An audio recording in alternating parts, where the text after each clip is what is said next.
বর্ণাঢ্য আয়োজনে কুমিল্লা কেন্দ্রের উদ্যোগে অনুষ্ঠিত হয়েছে ইঞ্জিনিয়ার্স ইনস্টিটিউশন বাংলাদেশ আইইবির ৭৭তম প্রতিষ্ঠা বার্ষিকী।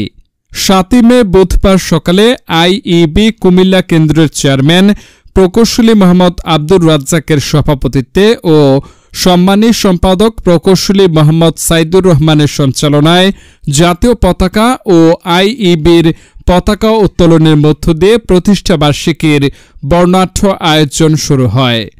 আইইবি কুমিল্লা কেন্দ্রের শতাধিক সদস্যের উপস্থিতিতে শপথ পাঠ করান আইইবি কুমিল্লা কেন্দ্রের চেয়ারম্যান প্রকৌশলী মোহাম্মদ আব্দুর রাজ্জাক। নানান সাজে সজ্জিত আইইবি কুমিল্লা কেন্দ্রের সদস্যরা র্যালি নিয়ে কুমিল্লা শহরের গুরুত্বপূর্ণ এলাকা প্রদক্ষিণ করে সংগঠনটির নিজস্ব মিলনায়তনে এসে ৭৭তম প্রতিষ্ঠা বার্ষিকীর কেক কাটেন এবং আলোচনা সভায় মিলিত হন।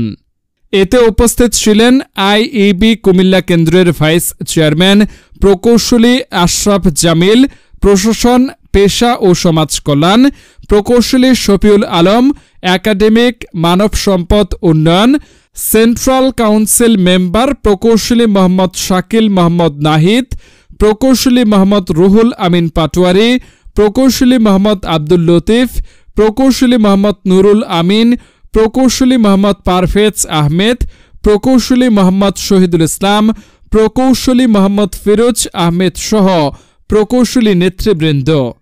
অনুষ্ঠানে বক্তারা প্রকৌশলীদের জাতীয় উন্নয়নে অবদানের কথা তুলে ধরেন এবং প্রযুক্তি ও উদ্ভাবনের মাধ্যমে দেশের উন্নয়নে ভূমিকা রাখার আহ্বান জানান।